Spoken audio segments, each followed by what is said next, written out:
Hello, everybody. I'm Steve Holden. I host the official Eurovision Song Contest podcast, and thank you for coming out on a Monday night.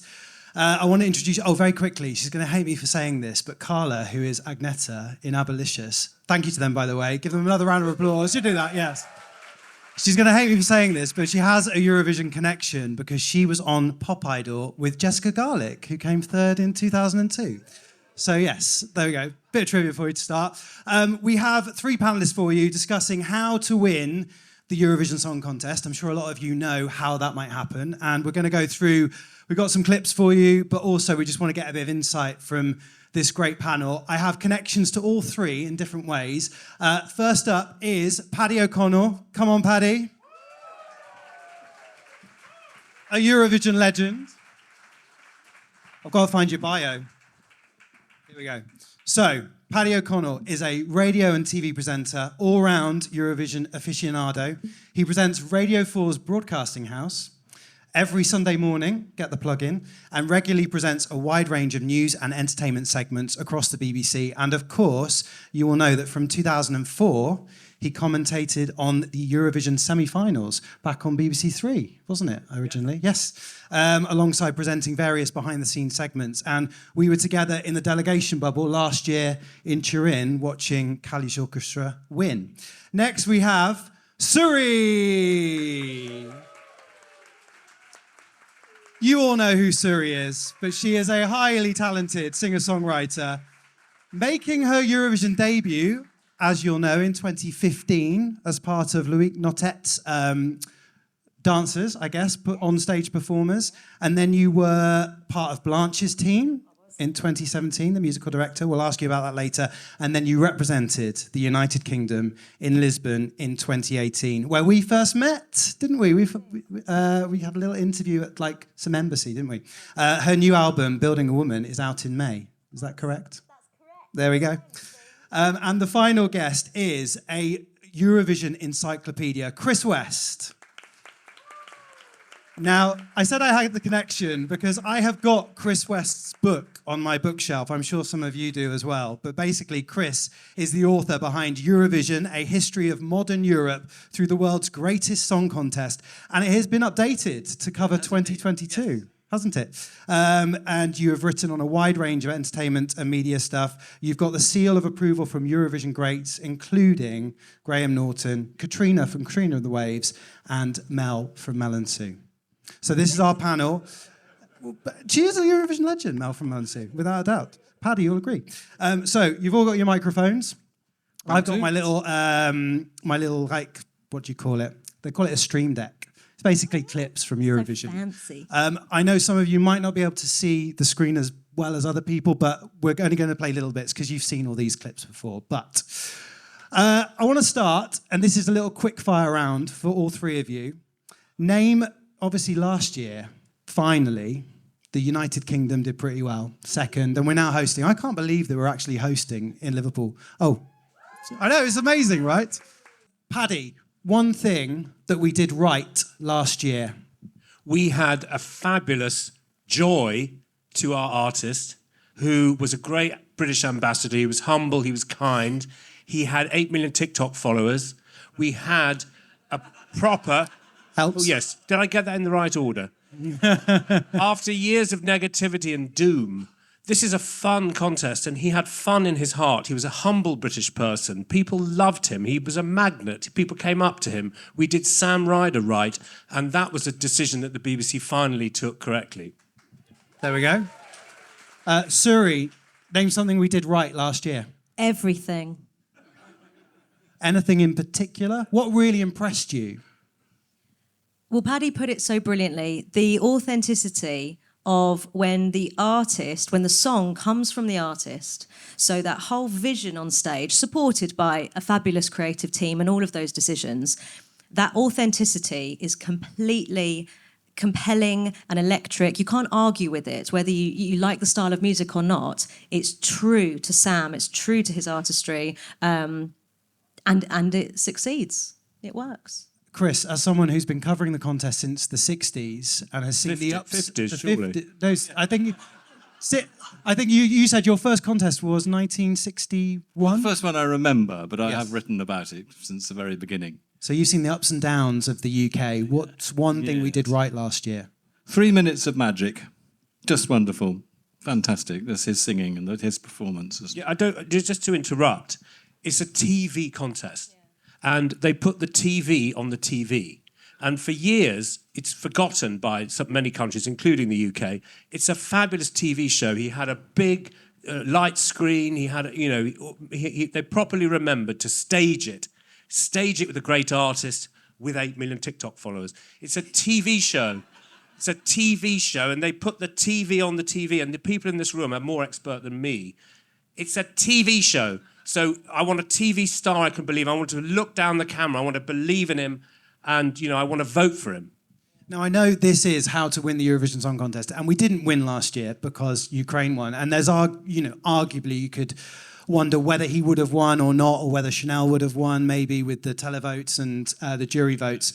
I want to go back 10 years before, and I want you all know this clip. This is Loreen. She is probably my ultimate winner, I would say. It's why she wins so many of the fan votes. Most of the artists that I speak to for the podcast, I say, who is your favourite artist of all time? They say Loreen. I just want to show you, we'll watch the first minute of her. Here we go.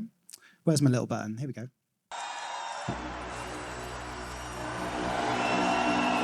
Why can't this moment last forever? Tonight eternity's an open door. No, I'll never stop doing the things I do. No more. Every breath I take, I'm breathing you.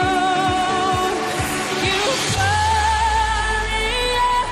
forever till the end of time. From now I know that you and I going up. So there we go. Bit of Euphoria, which we've all seen hundreds of millions of times. Not them over there, they haven't seen. Yeah, sorry, guys. Suri, why do you think Loreen still stands up as the ultimate winner of the Eurovision Song Contest? Well, I don't claim to know enough, about the whole history of the contest, but I hope I'm not showing some ignorance or naivety in that the style of music at that point really hit a change in sort of chart success and reflecting what was also happening outside of the contest. Please correct me if I'm talking out of my bum. But there's also something so captivating about the performer, the song, the TV design, the stage, the whole thing that is, it's impossible not to be drawn into that world. She creates a world for 3 minutes. Chris, when you saw that performance for the first time, as somebody who's seen so many Eurovisions, what made it stand out to you? It's hard to say. I think it's very difficult to sort of analyse these things. A really good song, just suddenly you're in there and enjoying it, and it's very difficult to analyse. It was just there. It was happening. I loved it. Paddy, were you there? Yes, I was there. And Did you get the buzz? Yes. So firstly, the title. If Britain had sent a song, it would have been called Death. So, firstly, it's called Euphoria. Secondly, it's sung by someone who looks like Claudia Winkleman. But we can analyse it, Chris, because the choreographer told us he didn't want to see the audience. Now, obviously, if it had been this audience, he would have wanted to see them. But he deliberately designed a small box with no audience to be seen because he said he wanted to create, as Suri said, a world. On the TV screen, it's a TV show, and he wanted on the TV us to be transported to a 3-minute piece of theatre. And when he summed it up beautifully, he said, in the background, I don't want to see people with balloons. And that, for me, that's art, because art is a point of view. And that's a guy who says, my artist is not going to have some bird from Knopfurst with a balloon behind her. I'm the creative director. She's going to... So it's a piece of professional work, putting a woman who's at the top of her life on the TV screen with passion and professionalism. Because Baku was huge, wasn't it? The arena was massive, but it doesn't look big. You can't see it. These people in the audience know what they did. They made a small space. The cameras moved in. And there've been a few people who've done that. So this was to get rid of banning, waving, people who are they? They're not. I didn't book them. Who are those? They're not the backing vocalists. Get out of my shot. Well, now they put the backing vocalist under the stage or to the side of them. You don't even see them at all, don't they? Well, as Suri will know. We're going to take three elements, which I think is like the golden triangle of winning Eurovision. It's the song, it's the performer, it's the performance. When you get those three spot on, you win Eurovision, I would argue. So let's look at the song first. Is there a magic formula? And Chris, I'm going to come to you. Do you think there's been a golden era of songs in Eurovision? Well, I think we're in the middle of one at the moment, actually. I think there are wonderful songs. The last year's contest, there were some fantastic songs. So I think we're bang slap in the middle of a golden era. From a UK point of view, there was a kind of golden era from 1964 to 1977. But that was all a long time ago.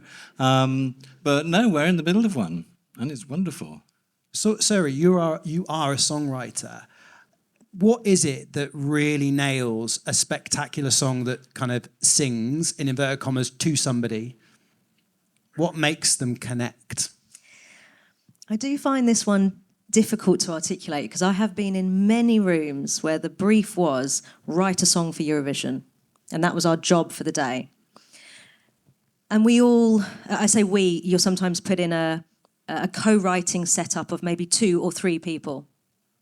And so we're all suddenly trying to answer this question, but then also dealing with the internal conflict of, well, why are we trying to write for Eurovision? What is a formula? Why don't we just write music? Why don't we just write from whatever comes from here? And if that then translates well with all the other elements, happy days. But I think actually trying to write for Eurovision, in my experience, is doesn't necessarily come out with the healthiest results. Now, you could argue, of course, the speed, the duration, the 3-minute limit, which is great. Otherwise, we'd all be warbling forever. Don't bore us, get to the chorus. Start, engage. Don't need a long wanky intro. Let's just get on with some story, a verse, get into a hooky chorus that everyone can sing along or be spellbound and, transported into a world. But I still struggle with the idea of, right, Eurovision has a formula and we have to kind of analyse it, work it out, and then always replicate the same thing. Don't bore us, get to the chorus. I remember hearing Sam Ryder's Spaceman for the first time, and it was a lot longer, and I was amazed at how they edited it so well for Eurovision and how he got to it straight away. Like there was no setup time. And can all three of you think of a song that's taken a while to get into at Eurovision, a winner? Is there anyone that's taken a while to get going? I can't think of one. Can I answer it the other way around? Yeah. So the man who was the songwriter for the most recent Israeli entry said, this is the era of Instagram stories. The attention deficit disorder of people is such that we need to create something from the very beginning. So I think she clucks like a chicken. It's by no means my favourite song. But basically speaking... Netta you're talking about. Netta, yeah. But here's what he said. So he wrote it and it won, and this is what your event's called. And he said, we didn't think of it as a song. We thought of it as an event. So it goes back to my thing about Sweden. There's a professional person with a point of view making a decision in advance of winning, and that's what should unite, because all these people in this room are professional people. He said, I want my Israeli entry to be an event. So the song changes itself several times, and personally I wish it had never been heard at all. I don't like it. But it won, and it's not about me, but it's about they won it. And that's what their point of view was. I've picked for song, this winner. I'm going to play a minute of it, and then I want you to tell me what you think, why you think this won as a song, okay?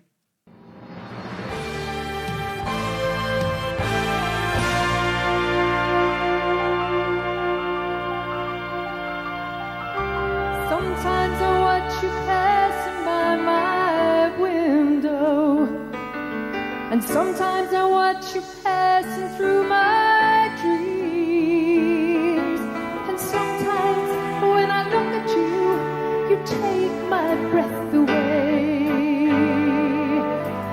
Sometimes I try and understand your reasons.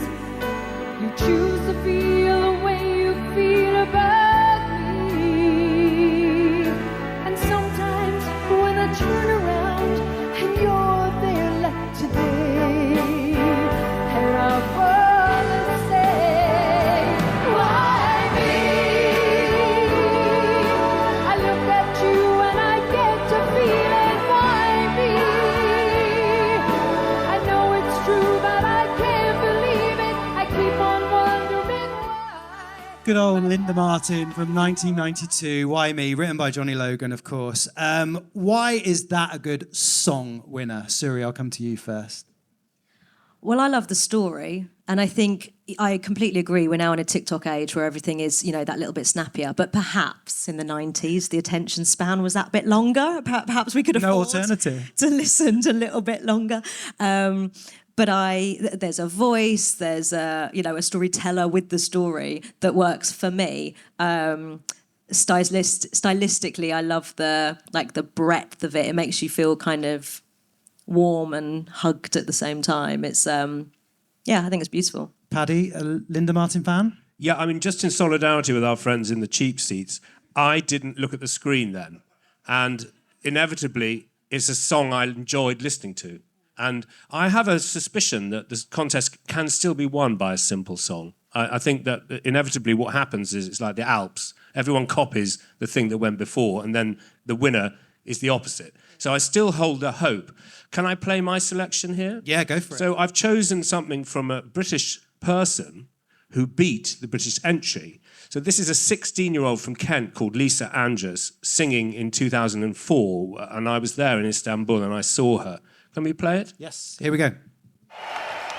No matter where I am, I'm always thinking of you.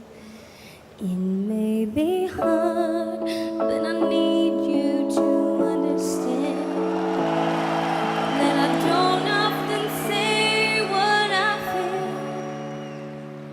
Now this is straight from my heart. My love grows stronger every minute, and it won't. So, why did you pick that? I just think it's a 16-year-old girl. The contest is about young people. She's singing. I had goosebumps hearing it then now. She came fifth. And she had to qualify through the semi-final. She was representing Cyprus. She came fifth in the semi-final. She then came fifth in the final. And I think our entry, James Fox, who was great, came 16th. I can't quite remember. So she beat her home country, and she did it with a simple song. That was beautiful. I've never heard that before. It was gorgeous. I love a French woman in a black dress singing a song. And I love you singing a song. And I maintain a hope that the contest will produce a simple song again. But at the moment, I think we may be in a ooh la zone. But I'm with you. I'm with you. On that, Chris, has there been any trends for songs over the years in terms of winners? Oh, I think so, yes. I mean, obviously, Linda Martin set a trend for a number of years when Ireland got to the embarrassing place where they actually didn't want to win any longer because they couldn't afford it. Couldn't afford it. And then they won anyway. So that was, there was kind of Celtic mood. And of course, when it wasn't Ireland, it was Fionnuala Sherry and beautiful, beautiful Secret Garden. So there was that period. And then I think very interesting trend at the moment is moving back towards songs in native languages, which I think is wonderful because I love all the different languages. And we've really seen a trend towards that. I think 5 of the 6 last winners have been in their native languages. And this is after years and years and years of people almost always doing in English. So I think that's a tremendous trend that I like very much. There's a trend towards people writing their own songs, winning. which I think is great. This authenticity is very important. There were some other slightly more depressing trends back in the 60s, 70s, but no, I think we're in a good time at the moment, and authenticity is in at the moment, which is lovely. Yeah, I'm a big fan of authenticity. And a lot of the people I speak to, you can always tell the ones that are more confident in what they're singing, what they're performing, because they don't really, not that they don't care about Eurovision, but they just like what they are doing. They don't see the pressure of Eurovision. Maru from Portugal last year is an example of that. Somebody who didn't go thinking, how well am I going to do at Eurovision? She went with an amazing song and just was like, yes, a chance to showcase it. And it struck a chord and came ninth. So we've done song.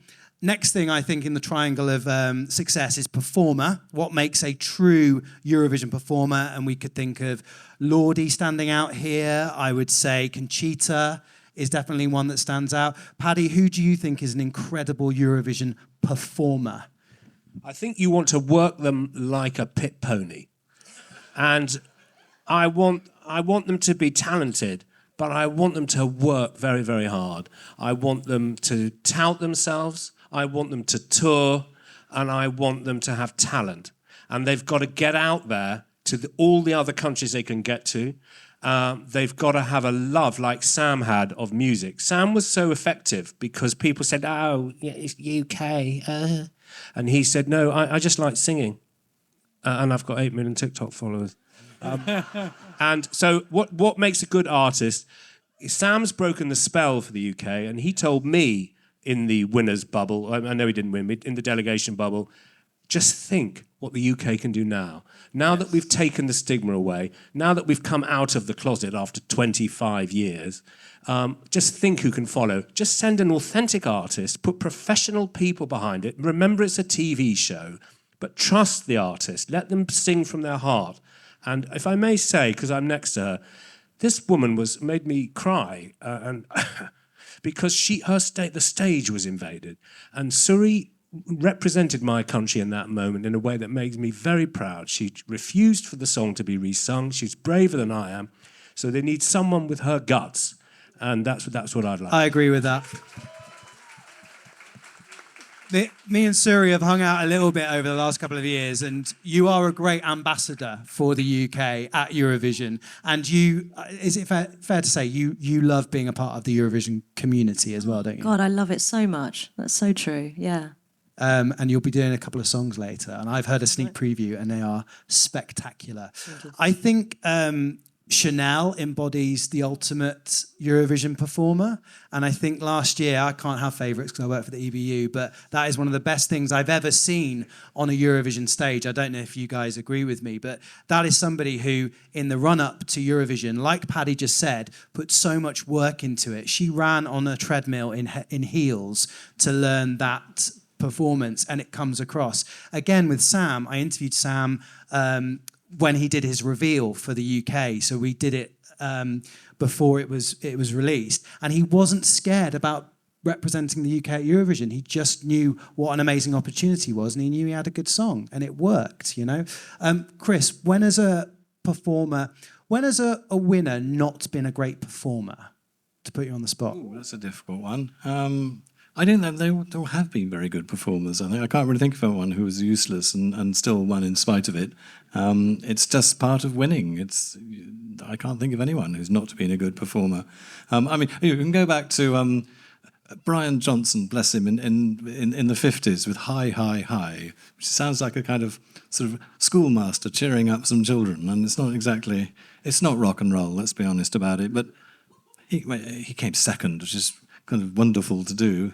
So, but you know, gosh, the winners are good. That's how they get to the top. I think we've probably moved into a world where they have to be pop stars, or they probably have to be young. I mean, I'm prepared to be proved wrong about that, but I think it's a contest that's found its foot again. I think they need to be young. Justin Timberlake was hired to be in the interval act a few years ago, and Madonna, I think, wheeled herself out as well. I don't know if they do have to be young. Look at Moldova last year, you know? Yeah, no, I mean, I want to be wrong about it, but Britain sent a few classics, shall we say.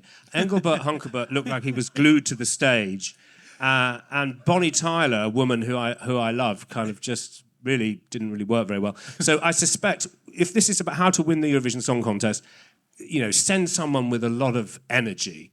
I mean, but you're about to tell me I'm wrong. No, didn't Engelbert Humperdinck, didn't they put him on first because it was too late in Azerbaijan and he was very tired? I don't know, but I mean, he was photographed next to Elvis. So send the young Engelbert or the young Elvis. That's my advice. And remember, it's a TV show. Oh, those years, 2012, 2013. Bless her, Bonnie. She just wanted to promote her new album, and then she was annoyed that she didn't get any points from Germany, which is where she'd put all their time and investment in promoting the track. So we've done performer, we've done song. Performance. Would you go for, Suri, simple or complicated in terms of a performance? Well, the musician that I am, I would go for simple. If I had been able to be at the piano or start at the piano, I would have loved to. That was something I proposed, but I fully respect and appreciate that there are so many wonderful members of team who know far better than me how to put on a TV show. I make no claim to know how to do the TV bit. It's just the music bit that I feel like I have a little leg to stand on. But you can be any kind of performer. So on the Eurovision stage, that's what's so glorious about it. You can be Lordi, you can be Chanel. Now, that wouldn't be me. My hamstrings are far too tight. She's incredibly bendy. But it's theatre as well. Eurovision is such a spectacle, either for its simplicity or for all the bells and whistles. You can have Duncan Lawrence, an arcade, and just a strobe light and a piano. I would go for simple if it were a Suri show. But you can absolutely netter it up with all the waving, netter it up, and anything goes at Eurovision. I want to play a winner to look at performance because I think this is an underrated winner. We've mentioned it already today. Let's play the first minute of this.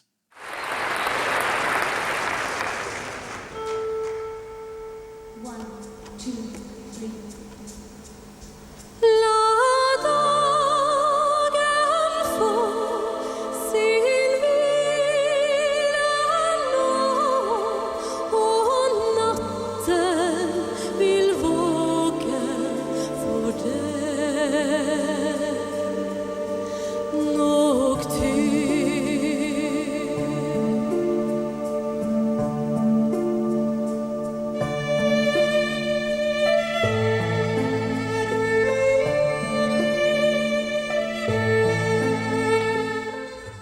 So that is Nocturne winning for Norway in 1995. Chris, is that the winning entry that has the fewest words in? Is that right?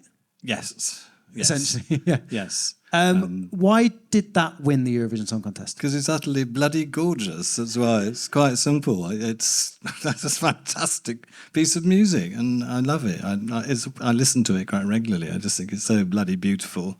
That's why it won. And ultimately, how to win Eurovision contest, writing something that's so bloody beautiful that people love it.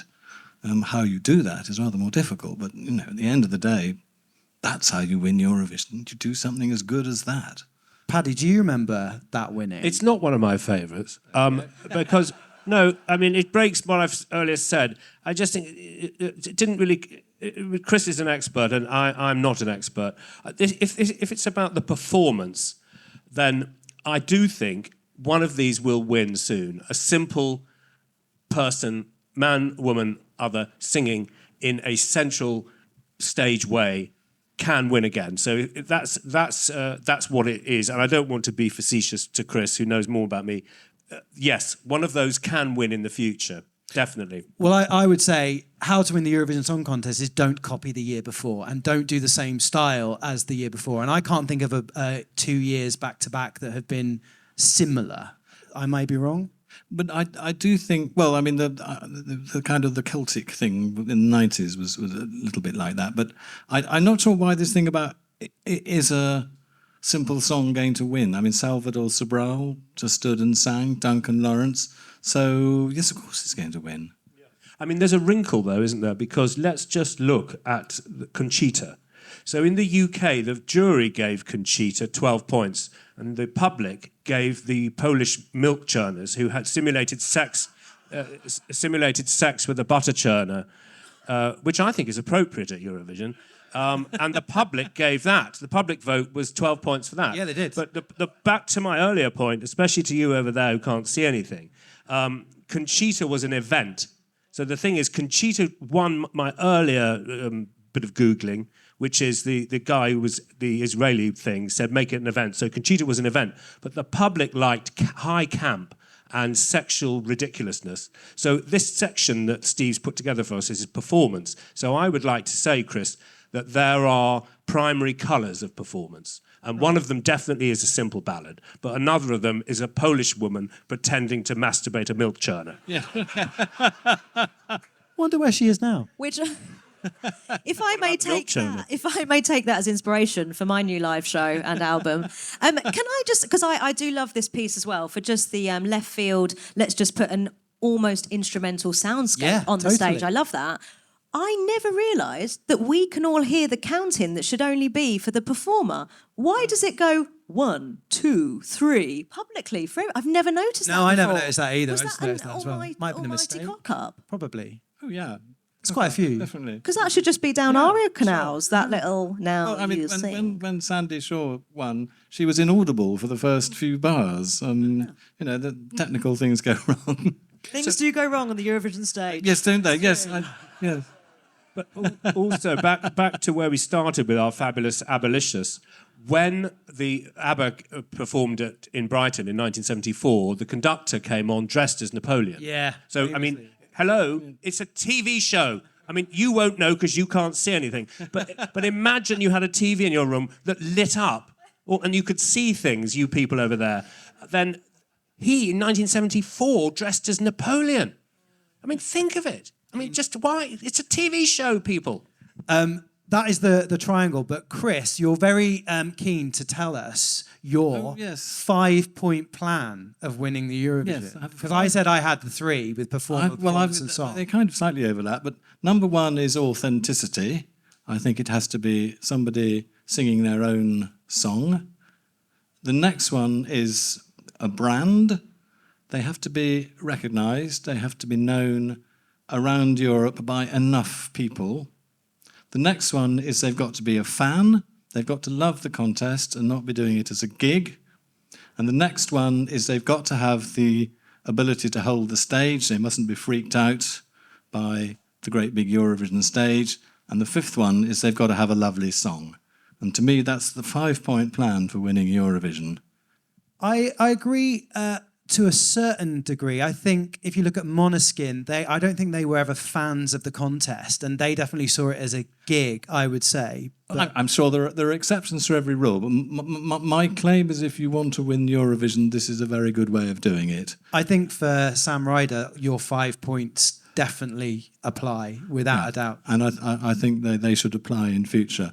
I mean, you were a great fan of Eurovision beforehand and things. I'm going to make some notes because I have no experience in winning the contest. I'm here for the balance of how to be on the other end of the scoreboard. You're here for the nuance. I'm here for the nuance and the other side. But I will take your points, my friend, and I'll make some notes and I'll learn and be better next time. Another way of winning the Eurovision Song Contest, I think, is to hit the zeitgeist, isn't it? And you could argue Kalish Orchestra did that last year. Like, obviously, it's a form of zeitgeist. Are there any other examples when a performer has been in the right place at the right time? Chris? Sandy Shaw, 1967, Swinging London, absolutely perfect. Katrina and the Waves, 1997, she won a landslide. I think 2 days after Tony Blair won his landslide, suddenly, Britain was new and exciting. There's just 2 UK examples. Dana International, because the show has a sort of a liberal identity, and some gay people like it, not by no means all. But obviously, for Dana International to win was a fabulous moment of the zeitgeist, and it's so long ago now, but it's taken that long for rights to extend even in our country, let alone other countries. So yes, the zeitgeist can help. Måns Zelmerlöw, who won for Sweden, was performing. He was kind of like ripped, and he was vaguely sort of handsome little thing. But behind him, is he here? Probably is. But behind him, there's so many handsome men in the room, it could be here. But behind him on the screen, he had a little stick man at school who was very sad. And then the little stick man was lifted up by balloons. And the message, although it was called Heroes, the message was that actually you're a hero at school if you stop someone being bullied. And so many kids watched the show that it was just, if we're talking about performance, remember it's a TV show, so the staging matters, and that little animation was very uplifting. Physically, it was a little man being uplifted, and it was a good, happy song. Also, I think with Mons winning, it was a lot to do with the performance, with the digital screen behind him. I don't necessarily, I like Heroes, but I don't love Heroes as a song. He definitely helps make it more than the song, I would say, that interaction with the little boy. Suri, you've been involved with 2 Belgium entries, like I mentioned, 2015 and 2017, both hugely successful. Both came 4th, didn't they, I think? They did, Is that right? they did, yeah. What was it like to work on both of those, and how much thought went into the performance? It was completely mind-blowing. I mean, it was professionally and personally life-changing, working with the Belgians twice over. The same team, I'm sure you all know, the alternating situation. And I think I hadn't long graduated from music college. It was my 3rd little gig after that, being backing for Loïc Notet. And to be able to witness the Eurovision from that perspective was an absolute gift, because there wasn't as much pressure on us backing singing and dancers as there was, of course, on the lead. So to be able to take in this wonderful contest and see it from that point of view was absolutely unforgettable. I remember that time so well, and I've forgotten the actual question you asked. Well, it's about the performance, because with Loïc in 2015, it was dynamic. Yes. It stood out from the crowd. And everything came from him. This was the thing. It was a 19-year-old visionary. Now, of course, he was supported by a wonderful team who knew how to put on telly, but he knew exactly what he wanted with his 3-minute show within a show. To the costume design, he worked with seamstresses, but he designed it. He choreographed all of our very graphic, the whole performance. It was a real moment. Now, this was the same year as Mons, wasn't it? It was also. Yeah. And I remember something very compelling about every time Heroes was rehearsed, because we could all, share different bits backstage, on stage, side of stage with the running order. There was something very special about the LED performance and that duet.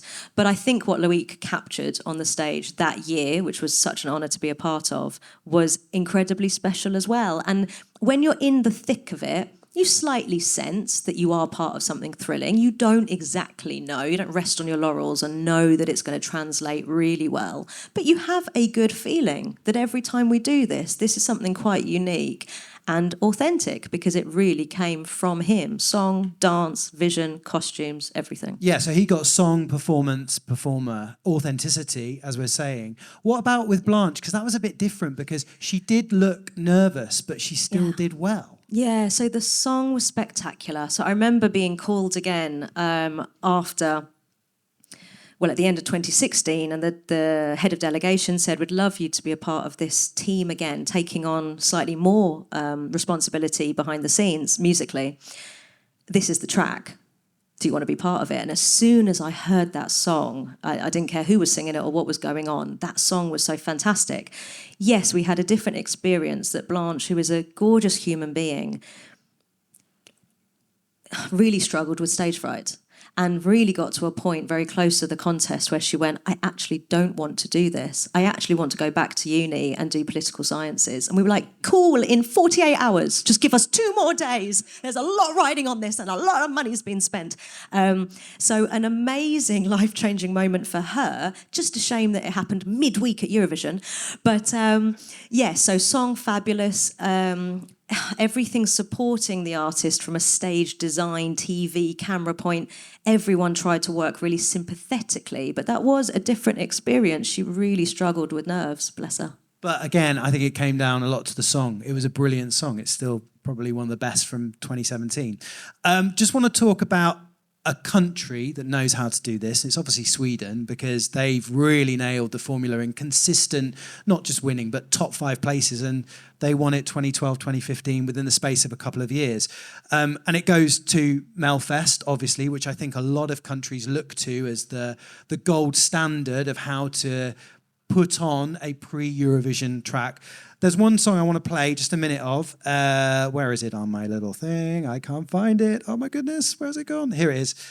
Just an example, this didn't go to Eurovision, but I just think this is head and shoulders above what gets put into Eurovision every year, some years. Wake me up when I am old enough to care about my rusty heart. I swear I will learn. You gotta be gentle, say me. Whatever you do, it's all for me. I'm talking about that wondering. I'm talking about the little things. I'm talking about the hunger. Give me love, my love, my love, my love. You know I'm talking about the love and pain.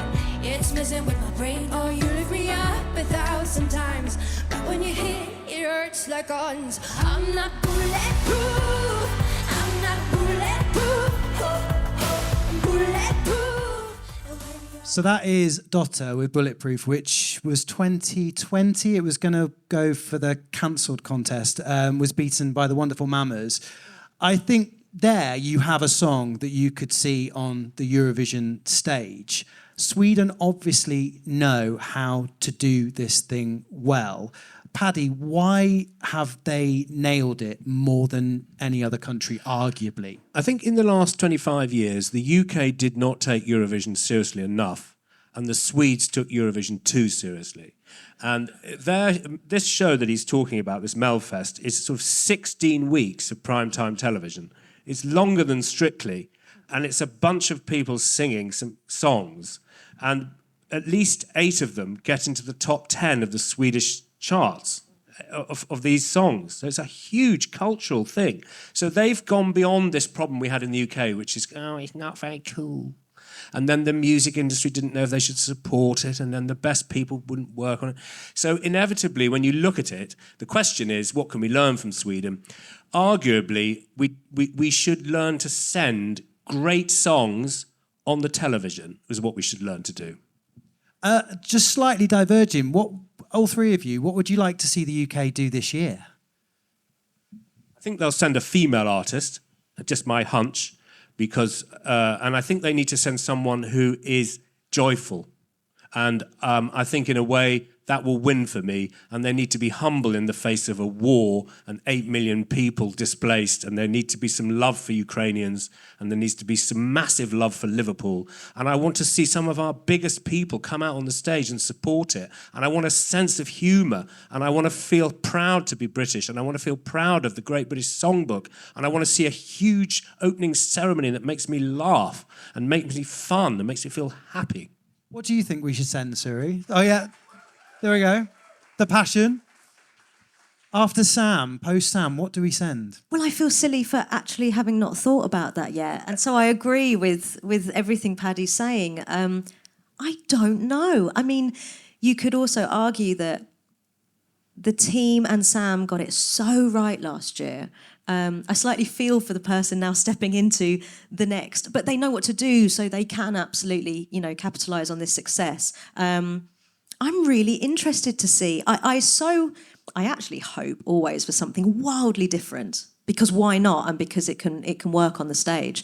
I don't think they would copy a Sam, mould. That would be ridiculous. So I don't know. How interesting. I don't think the UK's success is guaranteed this year either, because you look at when a country wins, the next year, more often than not, they end up in the bottom 5. I remember Portugal winning with Salvador. They came last the next year. France with Barbara Pravi came second. Last year, they came second to bottom. So once you hit the gold or the silver or the bronze, it doesn't guarantee you doing well again the next year. It doesn't, but I think as well, because Sam and Tap and Parlophone and BBC, everyone did so well, they won't have to beg and scrape the barrel of nobodies to kind of do the contest. They will have artists on managements and labels saying, actually, I want a bit of that, Yeah, and also I think there's 2 ways the UK can do well this year, the song, but also the show. So we are the home of pop music. Liverpool is the spiritual home of pop music, and I want to see that to the world on the screen. It's a TV show of massive importance to me, And I know to all my friends, I want to see Britain shine, and I think it's a big deal for the TV people. They have hired a genius. They hired the guy who was the brains of the Olympics ceremony, the TV part of the Olympics in 2012. They've got him. So I'm filled with admiration for that hire.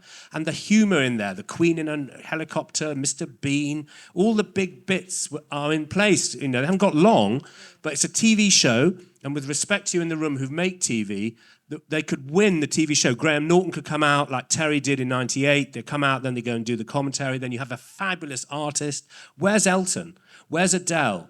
What's his chops? I want them. Who's that little Suffolk one? Ed Sheeran. Ed. I want Ed there. I want Elton there. I want Ed on Elton's shoulders throwing cream at Adele. And then I'll be happy. And only then will you be happy, honestly. He's got high standards. I knew he was high maintenance. They've got a genius. The BBC people have got a really great TV legend, and I'm so proud of them for doing that. I hope you're on as consultant.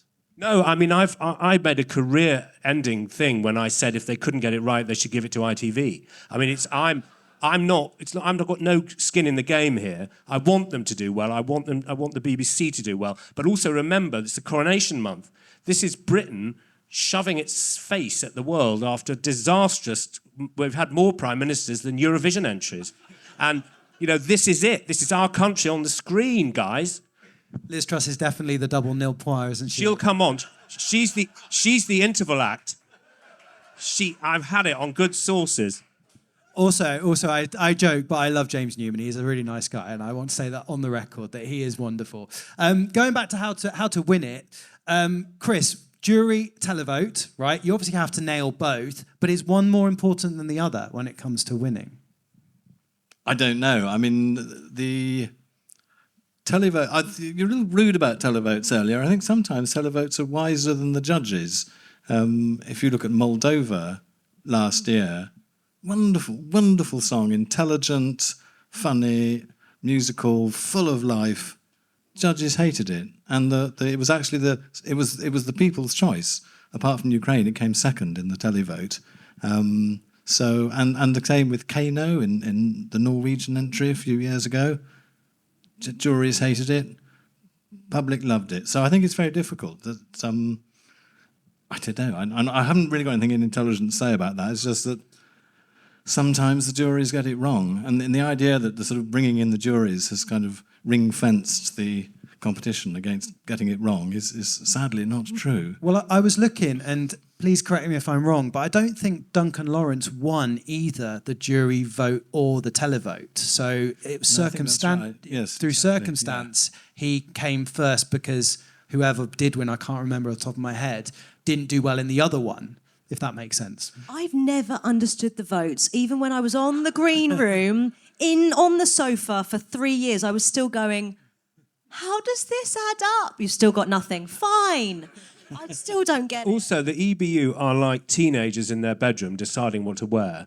They change the rules more time than I've changed my own wig. And the thing is that they largely speaking, twisted the rules because there was one year when 9 out of 10 of the top 10 were all from the East. There was no one from the West. And that was a massive problem for the organisers. We haven't spoken about them. They pay Steve, incidentally, to do a podcast, which is very good. But the EBU had a problem because no one from the West was in the top 10. Imagine that over there in the dark. And so they had to change the rules. So they said, we're going to put the jury vote much more important than the televote. So they did that, the EBU, because they were getting the wrong result. And we all know when it goes wrong in Europe, if you're getting the wrong result, change the system. Wise words. I can't possibly comment. Paddy, flipping this on its head, because I know there's a clip you want to play, how to win the Eurovision Song Contest. How do you not win the Eurovision Song Contest? Yeah, I really need to talk... No. No, you know, we have worked together, and Suri knows, facetious though I'm sounding tonight, you are such a hero of mine, and I don't want there to be any kind of silly mock doubt about it. So I think there's a big ghost in the room for me, which is Ireland. Ireland is a fiasco. And it was the beating heart of Eurovision, and it should be its own session on its own. But there's an Irish person in there weeping. And, you know, they fell out of love with it, I think. And I want to just play you Dust in the Turkey, which for me is like Eurovision death. And I think, and I should know about that because I was sacked from Eurovision myself as a commentator. But when they comes out, I think you can actually hear those herbivorous Eurovision people boo. Let's treat ourselves to Dust in the Turkey.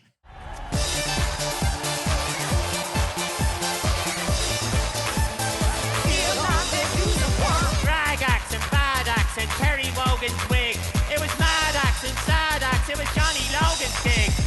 Shake your feathers and bump your feet. Shake it to the west and to the east. With Euro hands and Euro feet. Wave in the air, turkey beat. Ireland, they do the pop. Ireland, they do the pop. Ireland, they do the pop. Well, there we are. Wonderful memories. Yeah, so it didn't... Did you meet Dustin? No, I did meet Dustin, yeah. So it was Terry Wogan's last year, and it had a lyric about Terry Wogan's wig. It was all about what had gone wrong for Ireland, and then you only have to watch that to see. But interestingly, the public voted for it. On the RTE show, the Irish selection show, the Irish chose that. And it's a reminder of kind of like how a heart can break about this contest.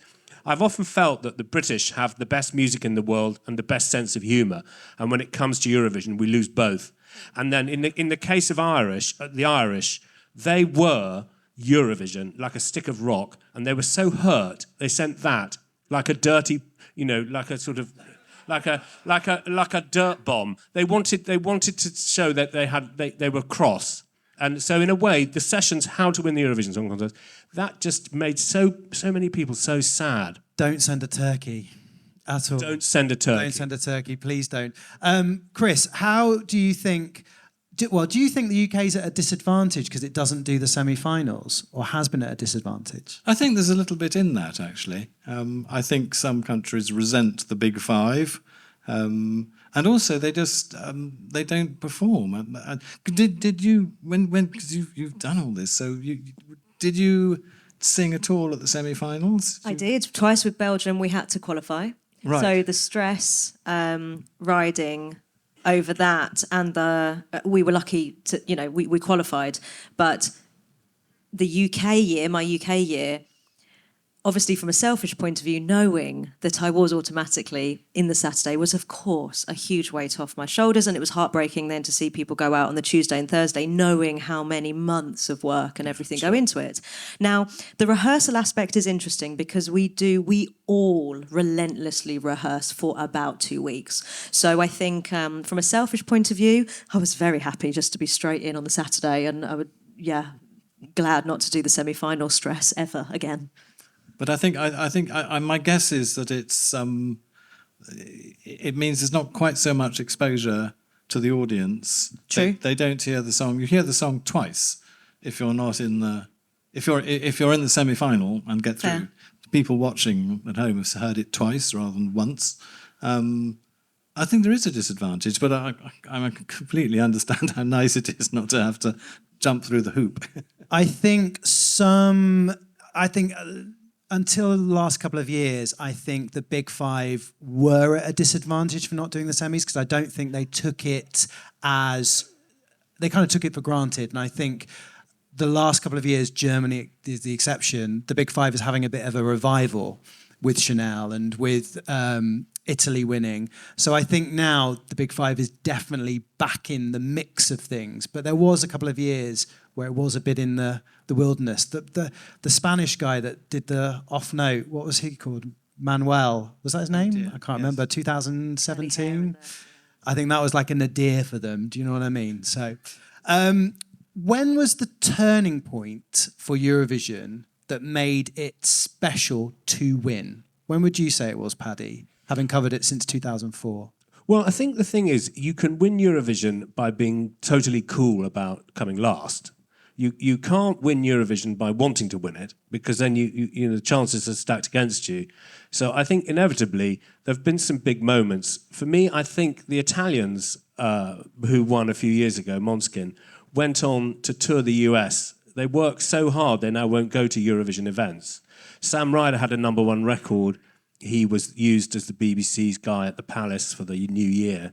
So something's happened in the last few years. It had an awful wilderness, really, 10 years ago when I was involved with it, and it's really coming together now. And so I would answer the question about when the turning points happened.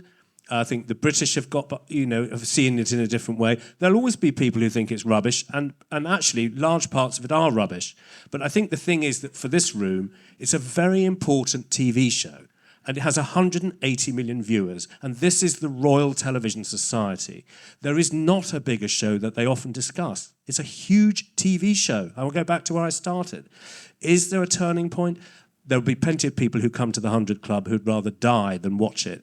But there will be children of 10 watching this in their millions. It's a massive family show, and that's exactly what these people, the RTS, should be discussing. It's a huge industrial event. One year I went there, they had half the LED screens in the world on the stage.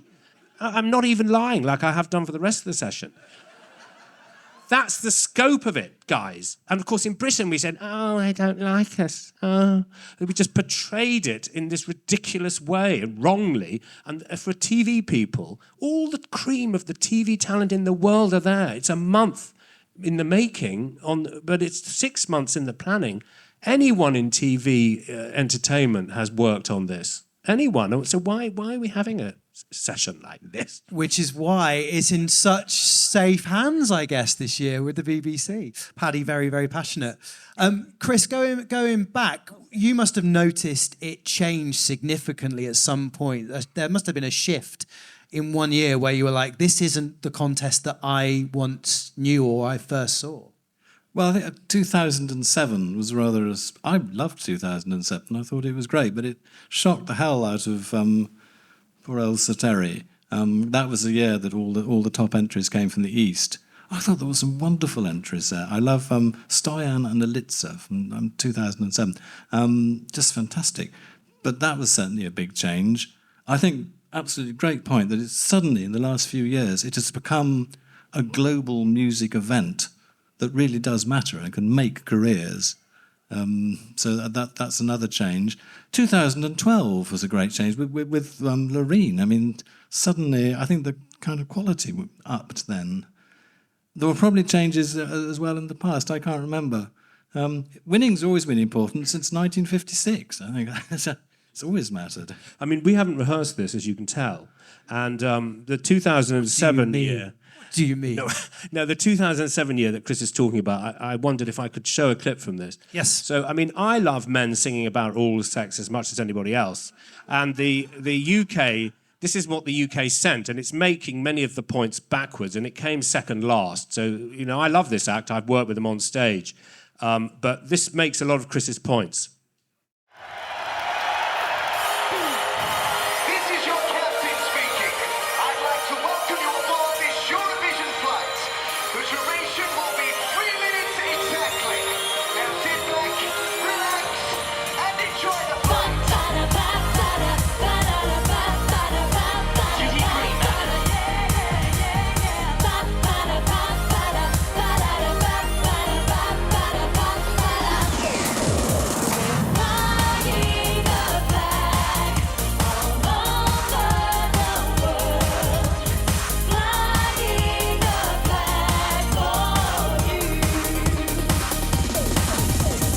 London to Berlin, all the way from Paris to Tallinn, Helsinki on to Prague, don't matter where we are. Yeah, yeah, yeah, flying high in Amsterdam.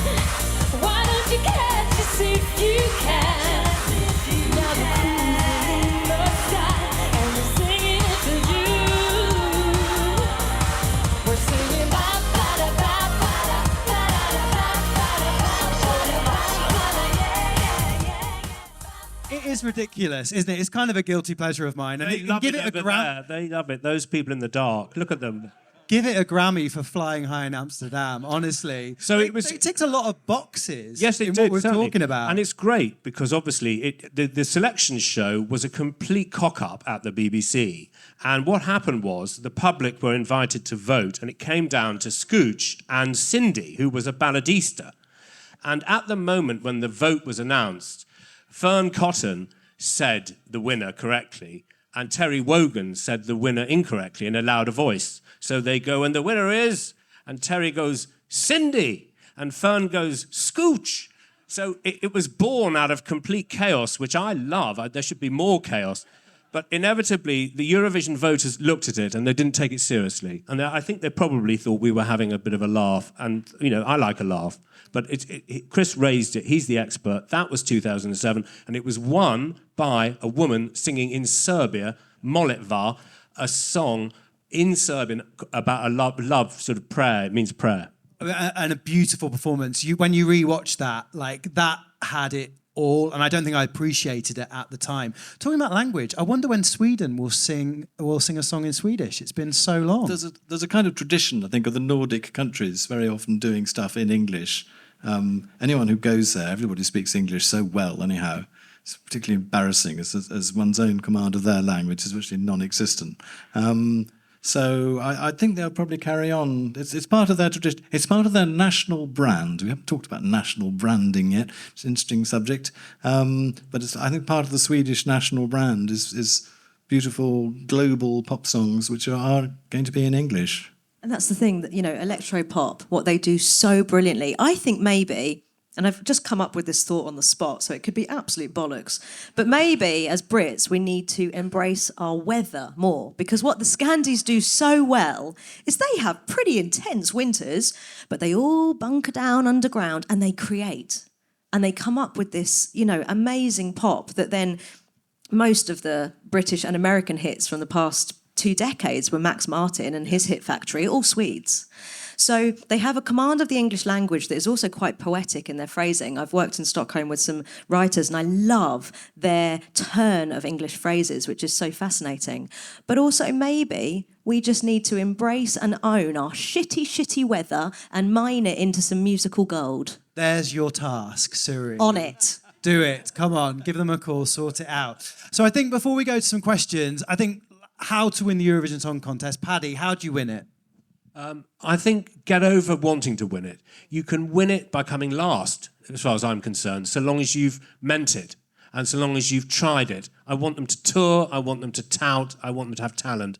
And how to win it, you need a lot of luck, to be honest. We haven't really discussed that. There's a lot of luck on the night. But I think it's ultimately got to look great on the screen, and when they look down the barrel of the camera, you've got to believe them, or they've got to make you laugh like the rubber-clad rockers from Finland, Lordi. You know, they've got to get into the homes of people and make me pick up the phone during a cost of living crisis. What you've got to do is be a vote magnet. That would be my answer. A vote magnet. Suri, how do you win the Eurovision Song Contest? Well, as an expert on this, Steve, I'm glad you came to me. I do think being true to yourself as an artist on stage is very important. And we could have a separate session another time about how I didn't nail every, you know, aspect of that. And I take responsibility for that. I wasn't 12 going on that stage, you know. I absolutely could have done some things differently. And this is going to feel like an incredibly pretentious cop-out, but I feel like I won in many ways, not from a score or a voting point of view, but as a performer, to be on that stage representing your country, which you are so proud of for all our faults and foibles and fuck-ups, is an absolutely incredible thing. And just to be a part of the Musical Olympics, I feel like I won. And I've said this many times, and apologies if it's incredibly boring, but I just felt like that bubble would pop on that Saturday night afterwards. And so even to be 5 years on, invited to things like this to discuss one of the best moments of my entire life is still winning for me. So thanks for having me. Oh, she's brilliant. Honestly, such an amazing ambassador. That's why we love Suri. And Chris, we've already had your 5-point plan, but how do you win the Eurovision Song Contest in one sentence? Authenticity, brand, fan, star, wow moment in the song. There we go. Wow moment. Yes, I always think you need a good build as well. You need a last 30 seconds that is super memorable, or like has a big. Last 30 seconds that are super memorable. So I can nail that one. put my foot in it there. Expert didn't I? on that. Oh God. But you know what I mean. It needs to crescendo, much like Sam did last year. Should we have some questions, Phil? 2. Oh, a couple of questions. Okay, so is there any mics or anything? I can't really see much because of the lights, but... Okay, yeah. So the guy sat behind Phil, what is your question? Obviously, we hit goals last year, I'll shout, with Sam. So in previous years, have we just done the selection process wrong? So have we done the selection process wrong? You were selected by the public, Suri. Do we need to go back to a selection show at some point? I'll ask that to all three of you, Suri. Not in my humble opinion, but obviously that's how I came through, so that might sound confusing. But I think wonderful teams like TAP, Parlophone, BBC, EBU, everyone working together can find all those right ingredients. I'm not saying I don't trust the British public to decide, because thanks for voting for me. But in my opinion, no, I think we're onto something now, the way we're doing it. Chris, what do you think? No, I totally agree. We're on a winning streak, and so let's stay there. It's great. When we're as Eurovision nuts as Sweden, and when we can have our own Melody Festivalen on for 7 weeks or something with everybody watching it, then, yeah, get the public involved. But at the moment, we're building it up. It's happening. It's building up. So let's let the pros get on with it. They've done a damn good job last time. Paddy, would you like to see a British Melfest? I think in the future, I think to your point, we have done it badly. They're doing it right now. So why don't you just let them have another year doing it right? And one more question. Somebody right in the front here.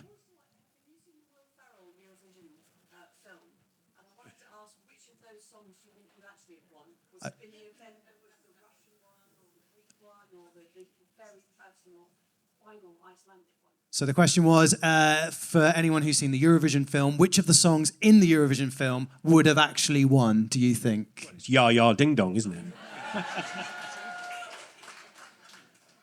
I mean, and also that was a great. It all happened together. Your question earlier about when was the tipping point? Will Ferrell making a very funny film about Eurovision, the British changing their attitude, the Ukrainians winning. Kind of so much has happened recently. So I mean, what do you think? Can you shout it? Yeah. You really. It's very technical, isn't it? You really know. One more question. Got time for one more? Over here. Hello.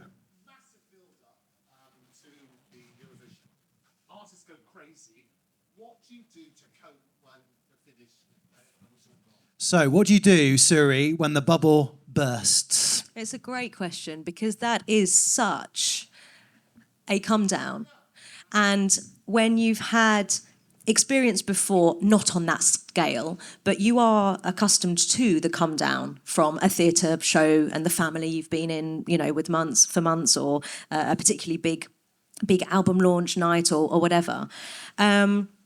For me, I had to really find things that replenished me again, whether that was walking in the countryside, snuggling my dog, having real conversations with real people that really meant something to me, friends and family. Those sound very simple things, but get completely lost in the 6-month chaos and brilliant intensity of that project building. So calming down is a big thing. I think I'm quite fortunate that I don't have a tendency to turn to any substances, but I can really see why people would, to actually help them try and slow down or not, keep going with that. It is a big thing. For me, I quite like sleeping, so I just went to bed. We all have sleep. Love it. Any more, Phil? Should we do a couple more questions? Is that it now? Oh, he's our version of Martin Osterdahl. He says we have to bring that to a close now, but we've got a little break, and then we've got Suri singing some amazing stuff, and we've got Abolitious again. I want to say a big thank you to Chris West. Go get his book if you've not got it already. It is very, very... Oh, is it on sale over there? Oh, it's on sale. There we are. What a plug.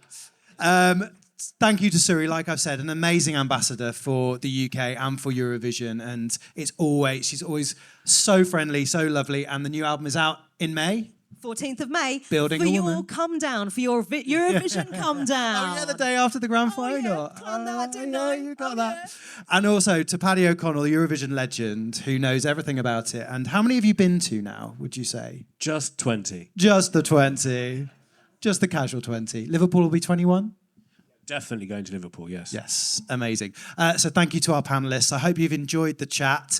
We're going to be around if you want to chat to us and geek out over Eurovision stuff. Please listen to the official Eurovision Song Contest podcast if you haven't already. It's available wherever you get your podcasts. And thank you for coming on behalf of the Royal Television Society London, and enjoy the rest of your evening. So thank you very much.